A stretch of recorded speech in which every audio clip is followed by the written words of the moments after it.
Welcome back सुप्रभात news Chhattisgarh. चलिए देखते हैं छत्तीसगढ़ की 25 फटाफट बड़ी खबरों को। इससे पहले आप कौन से जिले से न्यूज को देख रहे हैं कमेंट में जरूर बताएं, साथ ही लाइक जरूर करें।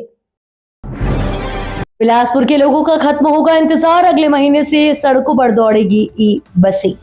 नए दिन बिलासपुर के नागरिकों का आधुनिक, सुलभ और प्रदूषण मुक्त शहरी यातायात का इंतजार अब जल्द ही खत्म होने वाला है। केंद्र सरकार की महत्वाकांक्षी पीएम ई बस सेवा के तहत बिलासपुर को मिलने वाली इलेक्ट्रिक बसों के जल्द ही शहर पहुंचने की प्रबल उम्मीद जताई जा रही है। कोनी में निर्माणाधीन केंद्रीय बस डिपो और चार्जिंग स्टेशन का काम अंतिम चरण में आ चुका है। शासन की ओर से 1 महीने में काम पूरा करने का डेडलाइन दिया गया है। शासन ने यह भी साफ किया है कि ई सिटी बस की खरीदी की प्रक्रिया पूरी हो चुकी है। आने वाले दिनों में सभी शहर में ये बस पहुंच जाएगी।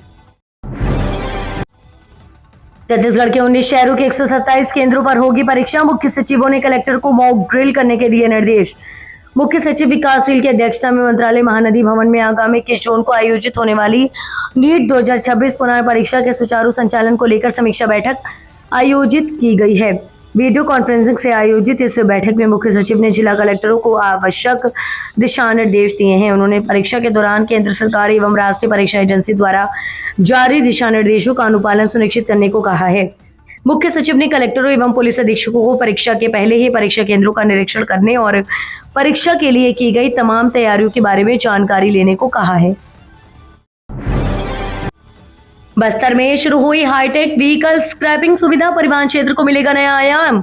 बस्तर क्षेत्र को परिवहन और पर्यावरण संरक्षण के क्षेत्र में एक बड़ी सौगात मिली है। यहाँ अत्याधुनिक व्हीकल स्क्रैपिंग सुविधा की शुरुआत की गई है, जिससे पुराने और अनुपयोगी वाहनों का वैज्ञानिक एवं पर्यावरण अनुकूल तरीके से निस्तारण किया जा सकेगा। बस्तर क्षेत्र के औद्योगिक एवं पर्यावरणीय विकास की दिशा में एक महत्वपूर्ण उपलब्धि के रूप में छग इको रिसाइकलर्स प्राइवेट लिमिटेड को भारत सरकार के महत्वपूर्ण सड़क परिवहन एवं राजमार्ग मंत्रालय के संचालन हेतु आधिकारिक अनुमति प्रदान की गई है।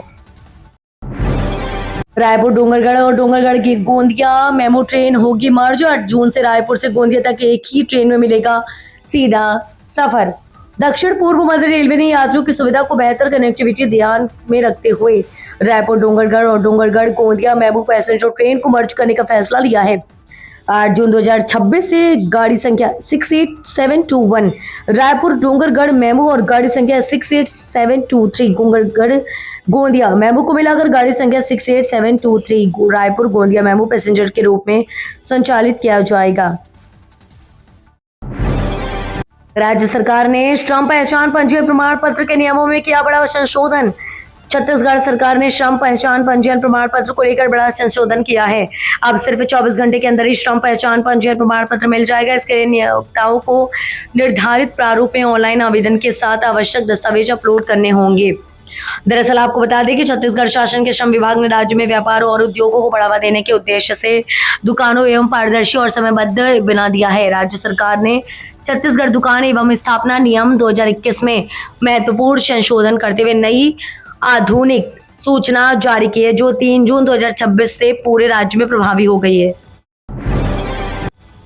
जसपुर वासियों को बड़ी सौगात, कुनकुनी में बनेगी पहली आधुनिक आवासीय कॉलोनी। छत्तीसगढ़ गृह निर्माण एवं अधोसंरचना विकास मंडल द्वारा कुनकुनी विकासखंड के अंतर्गत ग्राम गिना बिहार में शासन की महत्वाकांक्षी अटल बिहारी योजना के अंतर्गत एक आधुनिक आवासीय परियोजना विकसित की जा रही है। दरअसल ये परियोजना क्षेत्र में सुव्यवस्थित एवं योजनाबद्ध आवासीय विकास की दिशा में एक महत्वपूर्ण पहल है तथा कुनकुनी क्षेत्र की पहली आधुनिक आवासीय कॉलोनी होगी। नदियों में प्रदूषण मामले में हाईकोर्ट सख्त, फैक्ट्रियों की कोर्ट कमिश्नर करेंगे जांच। 6 जुलाई को होगी अगली सुनवाई। प्रदेश के खिलाफ फैक्ट्रियों से निकल रहे जहरीले पानी के मामले में हाईकोर्ट ने सख्त रुख अपनाया है। चीफ जस्टिस रमेश सिन्हा के डीबी ने मामले में सुनवाई करते हुए वास्तविक स्थिति को जानने के लिए 2 अधिवक्ताओं को कोर्ट कमिश्नर नियुक्त किया है। कोर्ट कमिश्नर प्रदेश के 3 शराब डिस्टिलरी यूनिट्स का संयुक्त निरीक्षण करेंगे। उन्हें अपना रिपोर्ट आगामी 30 दिनों के भीतर सौंपनी होगी। मामले में आगामी सुनवाई 6 जुलाई तय की गई है। केरल को पार कर आगे बढ़ा मानसून, छत्तीसगढ़ में 15 जून तक दस्तक देगा। दक्षिण पश्चिम मानसून केरल में दस्तक देने के बाद अब तेजी से आगे बढ़ रहा है और इसका असर प्रदेश में भी देखने को मिला। मौसम विभाग के अनुसार यदि वर्तमान परिस्थितियां अनुकूल रही तो मानसून 15 जून तक प्रदेश में प्रवेश कर सकता है। अगले कुछ दिनों में कई जिलों में गरज चमक के साथ तेज हवा और हल्की से मध्यम प्रदेश में बारिश हो सकती है। गुरुवार को प्रदेश में रायपुर और राजनांदगांव सबसे गर्म शहर रहे, जहां अधिकतम तापमान 42 डिग्री दर्ज किया गया। पर्यावरण विभाग की सख्ती, प्रदूषण फैलाने वाले 94 उद्योगों को नोटिस। छत्तीसगढ़ पर्यावरण संरक्षण मंडल द्वारा रायपुर क्षेत्र के अंतर्गत संचालित औद्योगिक निकायों के पर्यावरणीय अनुपालन की नियमित निगरानी की जा रही है। दरअसल आपको बता दें कि मंडल के क्षेत्रीय कार्यालय रायपुर द्वारा जल एवं वायु प्रदूषणीय उद्योगों का औचक निरीक्षण किया गया। दरअसल आपको बता दें क्षेत्रीय कार्यालय रायपुर के अंतर्गत रायपुर, बालोदा बाजार, भाटापारा, धमतरी, महासमुंद एवं गरियाबंद जिलों में स्थापित उद्योगों के विरुद्ध जानकारी जनवरी 25 से मई 2026 की अवधि में व्यापक कार्रवाई की गई।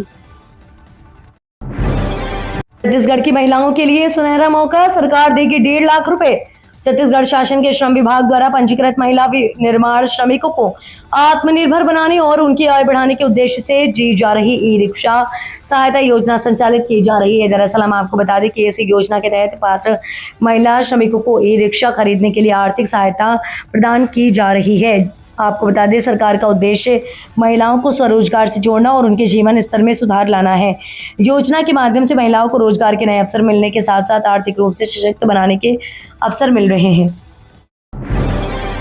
खाद बीज संकट से जूझ रहे किसान, कलेक्ट्रेट कार्यालय में सीएम के नाम सौंपा ज्ञापन। किसानों को खाद बीज और डीजल नहीं मिलने के मामले को लेकर राजनांदगांव जिला किसान कांग्रेस द्वारा कलेक्ट्रेट कार्यालय पहुंचकर कृषक अधिकार आंदोलन के तहत मुख्यमंत्री के नाम 10 सूत्रीय मांगों का ज्ञापन सौंपा गया। किसानों को खाद बीज का संकट, अव्यवहारिक वितरण नीतियां, डीजल की किल्लत, कृषि बिजली दरें, धान की एकमुश्त राशि एवं लंबित विभागीय अनुदान सहित अन्य 10 सूत्रीय मांगों को लेकर किसान कांग्रेस के द्वारा मुख्यमंत्री को ज्ञापन सौंपा गया। ऑपरेशन आघात के तहत बड़ी सफलता, 300 किलो गांजा जब्त, 3 तस्कर गिरफ्तार। रायगढ़ पुलिस ने नशे के खिलाफ चलाए जा रहे विशेष अभियान ऑपरेशन आघात के तहत एक बड़ी सफलता हासिल करते हुए लगभग 300 किलोग्राम गांजा जब्त किया है। इस कार्रवाई में 3 अंतर्राज्यीय तस्करों को गिरफ्तार किया गया है। दरअसल आपको बता दें कि सूचना की पुष्टि होने पर वरिष्ठ पुलिस अधीक्षक शशि मोहन सिंह के निर्देश में लैलूंगा पुलिस ने विभिन्न मार्गों पर सघन नाकेबंदी कर घेराबंदी की जांच और तलाशी के दौरान दोनों वाहनों से भारी मात्रा में एक अवैध गांजा बरामद हुआ। रायपुर में अवैध ठेलों पर निगम की कार्रवाई, 12 अवैध ठेले और गुमटियां हटवाई। रायपुर में नगर निगम जोन 9 और यातायात पुलिस ने विजय नगर चौक, शीतला तालाब क्षेत्र में कार्रवाई करते हुए सड़क किनारे लगे अवैध ठेले और गुमटियों को हटा दिया है। ये कार्रवाई मार्ची वाल्मीकि वार्ड क्रमांक 32 के अंतर्गत की गई है। नगर निगम मुख्यालय के नगर निवेश उड़नदस्ता जोन 9, नगर निवेश विभाग और यातायात पुलिस की संयुक्त टीम ने मौके पर पहुंचकर करीब 12 अवैध ठेले और गुमटियों को हटा दिया है। साथ ही भविष्य में दोबारा अतिक्रमण न करने की चेतावनी दी गई है। दुकानदार सावधान, किराया नहीं दिया तो निगम लगाएगा ताला। जगदलपुर में 15 दुकानें सील। बस्तर के जगदलपुर में नगर निगम ने वर्षों से किराया जमा नहीं करने वाले दुकानदारों के खिलाफ सख्त कार्रवाई शुरू कर दी है। नगर निगम द्वारा चलाए गए विशेष अभियान के तहत संजर बाजार की 15 दुकानों को सील कर दिया गया है। अचानक हुई इस कार्रवाई से बाजार में हड़कंप मच गया। नगर निगम की टीम बहुत सुबह बाजार पहुंची और बकायेदार दुकानदारों पर एक एक कर ताले लगा दिए। यात्रा से पहले ध्यान दें, ये ट्रेनें रहेंगी रद्द। दक्षिण पूर्व मध्य रेलवे ने नागपुर मंडल में वर्षा गढ़चिरौली नई रेलवे लाइन के महत्वपूर्ण कार्य के अंतर्गत प्री नॉन इंटरलॉकिंग एवं नॉन इंटरलॉकिंग कार्य किया गया है। आज प्री नॉन इंटरलॉकिंग कार्य तथा 7 जून 2026 को नॉन इंटरलॉकिंग कार्य किया जाएगा। आज 6 जून का कार्य निर्धारित है। दरअसल आपको बता दें कि इस कार्य के दौरान किसी भी लाइन को ब्लॉक नहीं किया जाएगा। महंगाई, यूजर चार्ज और बिजली पानी संकट को लेकर कांग्रेस का प्रदर्शन। रायपुर में बढ़ाए गए यूजर चार्ज और भाजपा सरकार के सुशासन दिहार के विरोध में कांग्रेस ने देवपुरी स्थित गांधी चौक पर घेराव प्रदर्शन किया। कांग्रेस नेताओं ने आरोप लगाया कि प्रदेश में महंगाई, बिजली पानी की समस्या, खराब सफाई व्यवस्था और बढ़ते अपराधों के बावजूद सरकार सुशासन बताकर जनता को गुमराह कर रही है। दरअसल आपको बता दें कि शहर जिला कांग्रेस अध्यक्ष शिव कुमार शंकर मेनन और रायपुर ग्रामीण कांग्रेस के पूर्व अध्यक्ष पंकज शर्मा के नेतृत्व में आयोजित प्रदर्शन में कांग्रेस कार्यकर्ताओं ने भाजपा सरकार के खिलाफ जमकर नारेबाजी की। छत्तीसगढ़ सरकार का बड़ा फैसला, अब तय समय में मिलेगी श्रम विभाग की सेवाएं। छत्तीसगढ़ सरकार ने श्रमिकों और आम नागरिकों को समयबद्ध और पारदर्शी सेवाएं उपलब्ध कराने की दिशा में बड़ा कदम उठाया है। राज्य सरकार ने श्रम विभाग की कई महत्वपूर्ण सेवाओं को छत्तीसगढ़ लोक सेवा गारंटी अधिनियम 2011 के दायरे में शामिल किया है। दरअसल आपको बता दें, इस संबंध में राजपत्र में अधिसूचना जारी कर दी गई है। सरकार का मानना है कि इससे आम लोगों को राहत मिलेगी और प्रशासनिक कार्यप्रणाली में जवाबदेही बढ़ेगी। छत्तीसगढ़ में युक्तिकरण के बाद भी नए स्कूलों में ज्वाइनिंग नहीं। दरअसल स्कूल शिक्षा व्यवस्था में प्रशासनिक कसावट लाने के लिए कई युक्तिकरण नीति में विसंगति अब तक खत्म नहीं हो पाई है। दरअसल इस स्थिति में लोक शिक्षण संचालनालय के संचालक ऋतुराज रघुवंशी ने प्रदेश के सभी संभागीय संयुक्त संचालकों और जिला शिक्षा अधिकारियों को कारण बताओ नोटिस जारी किया गया है। 16 जून से नया शिक्षा सत्र शुरू हो रहा है, लेकिन अभी तक कुछ शिक्षकों ने युक्तिकरण के बाद अपने नए स्कूलों में ज्वाइनिंग नहीं दी है।